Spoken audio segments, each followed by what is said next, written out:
Hey, hello everybody. Welcome back to the channel where we talk about stuff. Don't forget to leave a like on the video. I like this thing. Thumbs up for the video. It's a free and easy way to support the channel. I do have a question though. This is a good one. How much money is enough? How much money do you personally need to feel comfortable? How much do you want to make from the cryptocurrency market? How much money do you think you need to retire, or essentially, dare I say, to be happy? Just a question, because everyone has a dramatically different number out there, depending on what your needs for life actually are. We have gotten we have a brand new stream opening up. You know how we were hearing about stable coins, a lot of news about Ethereum as of late. We have a brand new stream, and it is slow, boring Bitcoin. Yeah, I know that sounds weird. It's because it kind of is. If you weren't here over the course of the last week or so, for some reason, we're getting a lot of news from a lot of analysts that Bitcoin, in essence, has kind of matured, if you will. This has to do with the radical idea of that there isn't much hype around halvings anymore. The price movements that we are seeing and will see in the future will begin to feel a bit sluggish in nature when it comes to exactly how Bitcoin is going to perform. I personally have stated before, I feel like something is up, and I can kind of guess that we all know what it is, as far as we've seen a huge amount of support for crypto and Bitcoin this year that we've never seen before. We've had people in tech. We've had some random news about, I think it was Michigan years ago, and Harvard buying Bitcoin, little droplets. For some reason, this year has been a full-fledged, full-blown, Bitcoin's amazing, Bitcoin's awesome.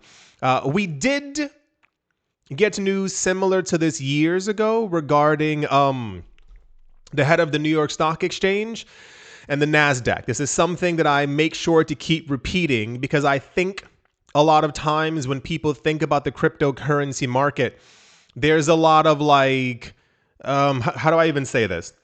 We forget that this support has kind of been there for a while, but now it's been taken to a completely different level. And when you think about current cryptocurrency events, you normally think of the last few months. You don't think of in 2018, the head of the New York Stock Exchange and the head of the NASDAQ both announced Bitcoin being a world reserve currency at some point in the relatively near future.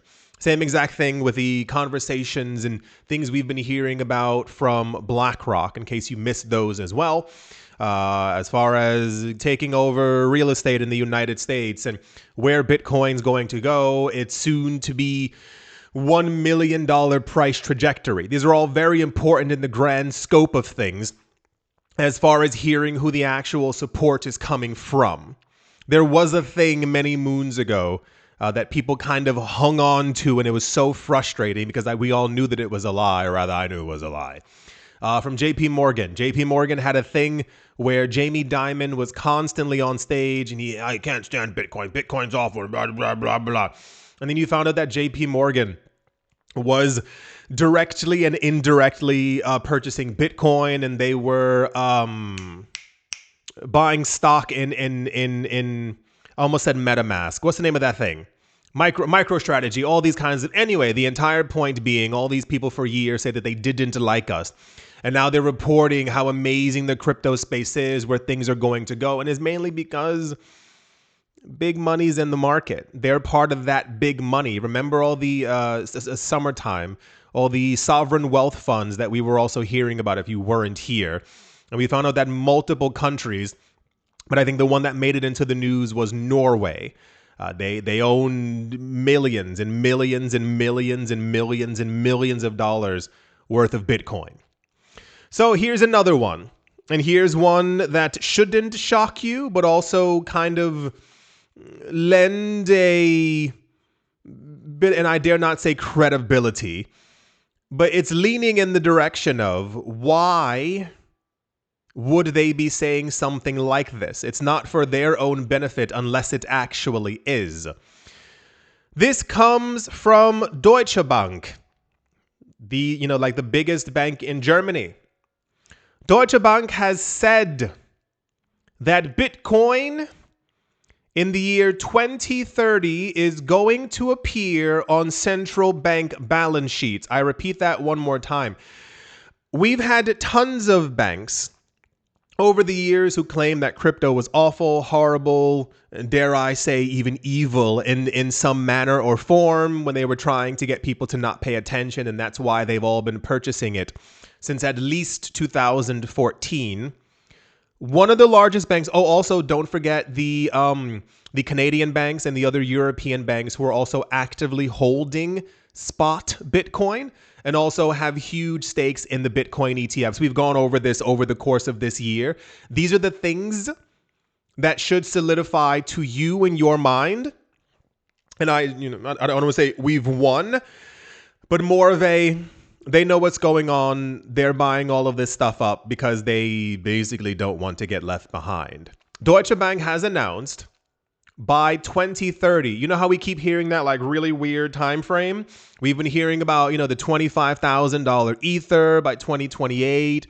We keep hearing by 2029, we're going to have $1 million Bitcoin, 2030, a $2.4 million Bitcoin. I guess it kind of lines up all together. They said Bitcoin will coexist with gold as a complementary hedge asset. How anyone, I understand if you're not in crypto, we've tried to get our friends and family into the market. If they don't want to be here, we can't force them. However, for people in crypto to at this point have any doubt about what this is, where this is going, how much money is flowing into the market and will be flowing in further over the course of the next couple of 115 years, is a little bit ludicrous.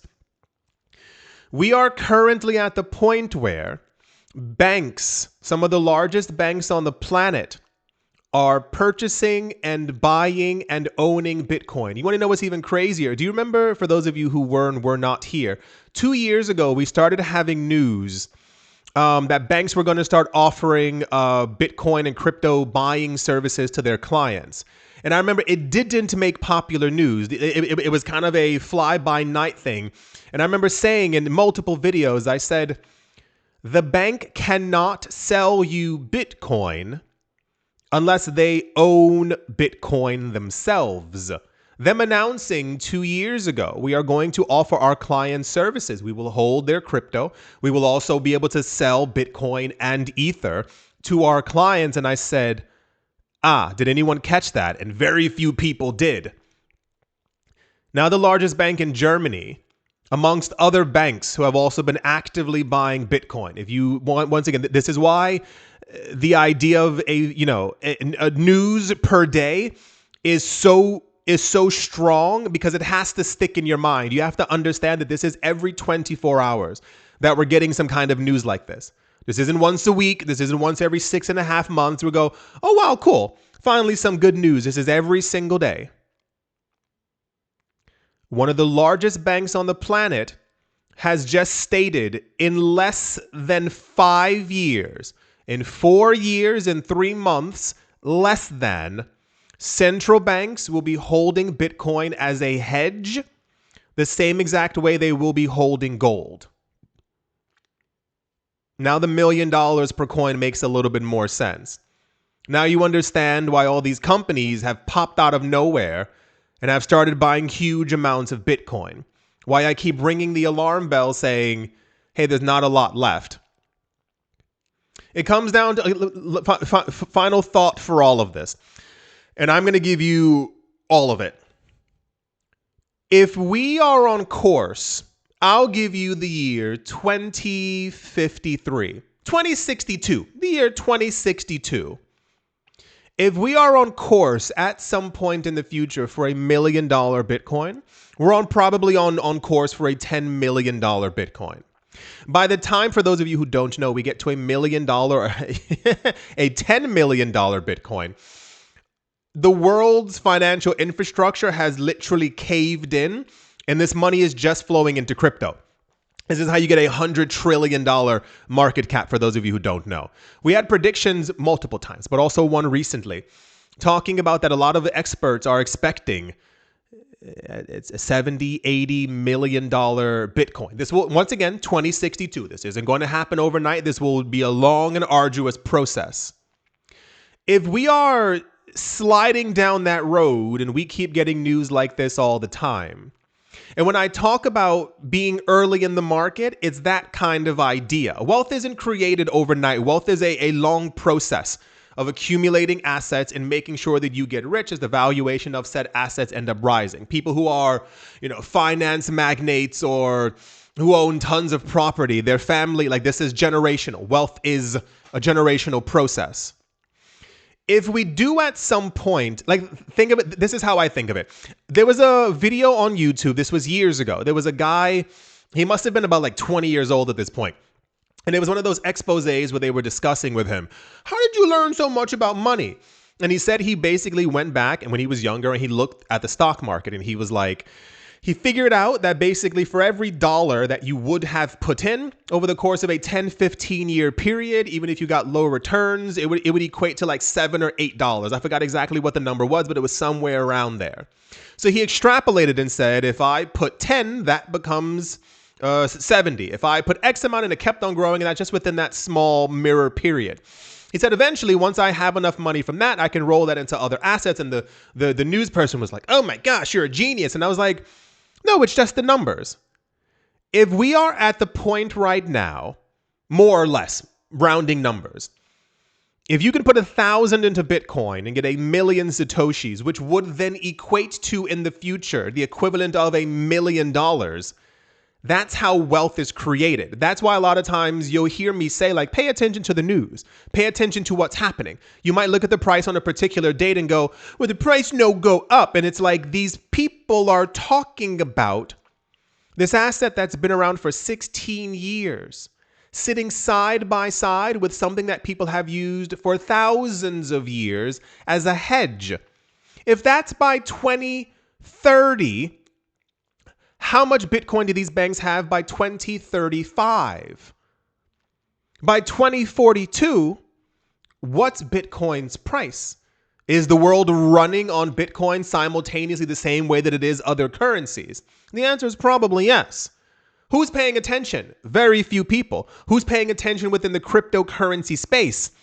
Very few people. I saw someone ridiculing the idea, and this also happened years ago as well, and it lets me know that I think people don't want to make it. I told you before in another video, I think people want to be miserable. It sounds like a joke. We all know people. They want to complain. They don't want to take action. It's this idea of my life is terrible right now. I'm not going to do a damn thing about it to try and further myself. And then you go a bit further and say, well, if you do stuff now in 10 years, no. I want to be miserable. I don't want to fix anything. And in 10 years, I want to complain that I still don't have anything. That's where I think we are. And I don't want to say for all of society. We are in a very interesting point in human history. Not everyone can do what you are capable of doing. And that's why I say sometimes, like, recognize like the privilege that you actually have. You have running water. I assume you have internet, high-speed internet. You have disposable income. You are capable of taking advantage of what's happening right now. And there are billions of people who are not able to do so and who do not want to do so. If you've been here for years in the crypto space, you've probably made a good chunk of change, more or less depending on where you put your money over the last 7, 8, 9, 10 years. You've seen the growth of this market. You've seen the growth of your bank account, of your cryptocurrency wallets. One of the largest banks on the planet just said in 4 years, Bitcoin is going to be on central bank balance sheets alongside gold. We already know that the banks are accumulating Bitcoin now. Like, we know this for a fact. We get this news all the time. What does that do for you? Does that make you realize that something is up and you need to also jump on the bandwagon, the bus, on board? I don't know, whatever mode of transportation you need. That's what I find very fascinating about people, at least that I've come into contact with in my life. You see that there's a problem, you make sure that you don't fix it. 10 years later, you complain, I've had this problem for 10 years. Start right now. Start today. Remember when I told you before? I said, sell stuff in your house that you don't need, that you don't want, that you've accumulated that has no reason to be there. Invest that money. Put it somewhere else. How many times do you need to hear these stories of this person put $1 into Bitcoin, he made millions. The person put $1 into XRP, he made this, over and over and over until you actually take action as well, until you actually make sure, hey, I can do this. The banks, the governments, the institutions, the hedge funds, they're all, why are they all buying crypto? Why are they all buying Bitcoin? Maybe I should do the exact same thing. If they're you think these people are getting into Bitcoin and crypto because they like the jingle of it? Bitcoin, has a bit of a ring.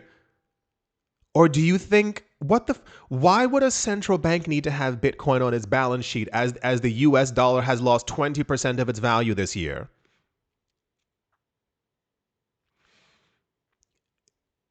Take advantage of this moment and every single moment after. Save your money, invest, put your money away, save for the future. No one's going to take care of us except for us.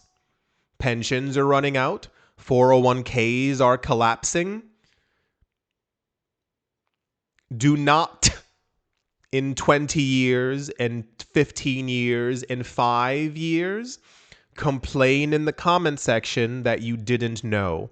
You weren't aware. I saw the news every day that the banks were buying, but I didn't think that would affect me. We are witnessing the shift, and you can either be a part of it or you can complain in 10 years like many, many, many people will. I do hope that you've all enjoyed. I do hope you all take action. I do hope you all are having a great day, morning, afternoon, evening, wherever you are, wherever you might be. I do hope it's absolutely fantastic. Thank you all once again for watching, listening, liking, commenting, and supporting. And I will most certainly be talking to you all soon. See you.